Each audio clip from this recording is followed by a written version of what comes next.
stand before you today. Bless the Lord, O my soul, and forget not all his benefits. Ladies and gentlemen, God is good. God is good all the time, and his plans for us are always good. His plans are especially good for those that love him, and my father loved him, and my mother loved him, and I loved him. So even though I cannot make sense of the events that happened this week, I give God praise. And his praise will not leave my lips because he is good. He has seen beyond today. He has seen beyond the next 100 years. And he saw that this was good. So I give thanks. So let us not entirely lose ourselves in the morning. Let us celebrate a life well lived together. Bless the Lord with me. I want to talk about one thing. And one thing only. I had many, but I'll focus on one thing, his pursuit of excellence. I posted about my father for the first time ever. Immediately, Joel confirmed that he was actually dead. He did not like social media. He did not like being in the limelight. He appreciated just doing his work in the silence and not having people talk about it. So not many people knew he was my father, and not many people knew we were related. But I was deeply, deeply, deeply inspired by his work. I'll pause for a second as our brothers take their respects. Thank you, friends. God bless you. So I'll talk about his pursuit of excellence. In the aftermath of my post, I thought I was only posting it to my global team so that people know where I am and why I'm missing for a month or more. And it blew up, and I didn't expect that.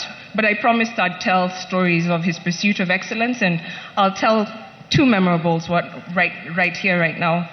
A couple of people were digging around and asking, how is it that his daughter did all these things? She got her engineering degree from MIT and from Stanford and a business degree from Cambridge. Like, what kind of parent creates and upbrings children like this? And I'm here to share with you the kind of man that raises children like me. And I wish I could talk about Joey, but he likes his privacy even more. He's amazing and super smart as well.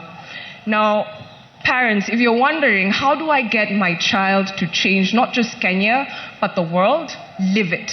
Our children learn by how we show up in this world. And people here have stolen my speech because I was going to talk about how he gave 110% to everything. He never needed to tell Joey or I, work hard, read hard, because we saw him. We saw him do it. Even before I was born, he was reading the Bible cover to cover every year. And on hard years, like 2022 was a hard year in our family, he read the Bible cover to cover twice. And there's a competition, and I'm the slowpoke on my family, but because we saw him live it, we were inspired to be it. That's the easiest way to teach your children to change the world. It's not telling them. It is doing. And because he never used to talk about his reading of the Bible, he actually just used to show it. Now, when we talk about his work and his pursuit of excellence, he worked as if he was working for God. He had an audience of one. Anything he was doing, he was working for God and God alone. And we saw it. Let me tell you, this man, when I was already in college and Joey was about to go into college, he went back to university in Nairobi with my peers. I'm not sure about you, but I wouldn't be that humble. I'm not sure I could make it with Gen Z in class. And he was in class with my classmates. Now let me set the stage for you. He's in the parallel program.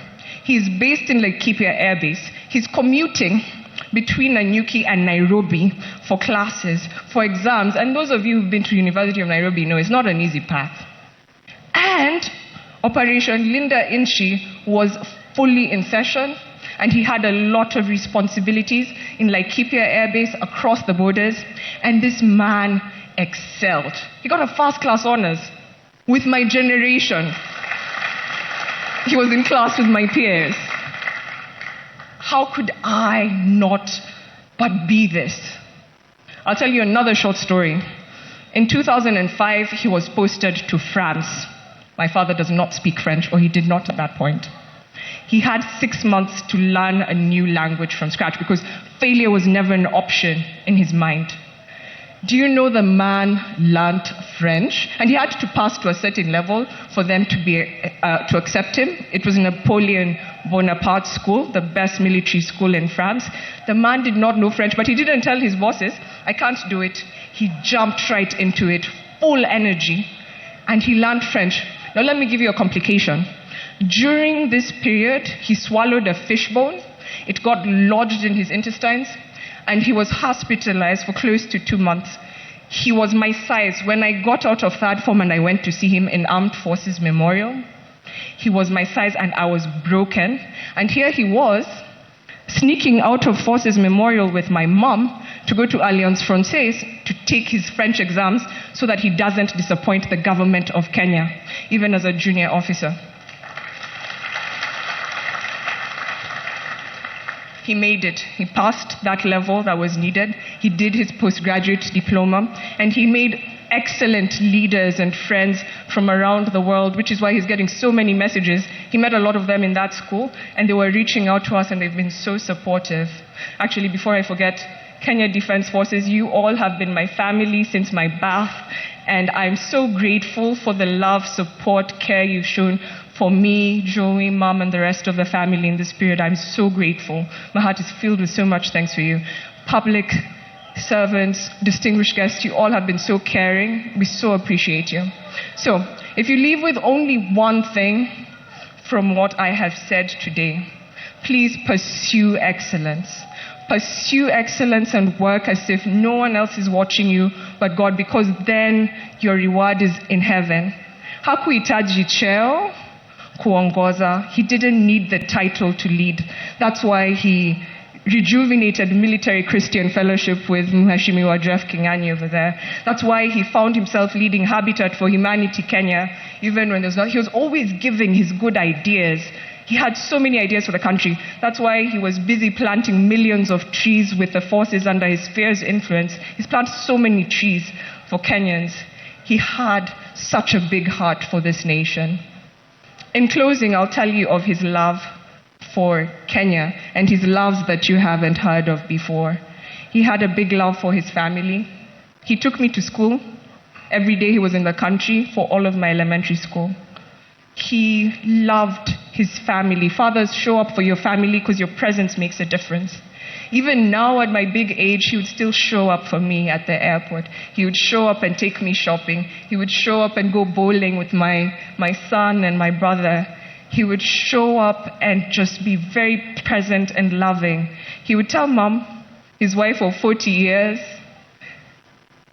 I love you and I'm so grateful that I get to come home to you after this hard day. You make it bearable.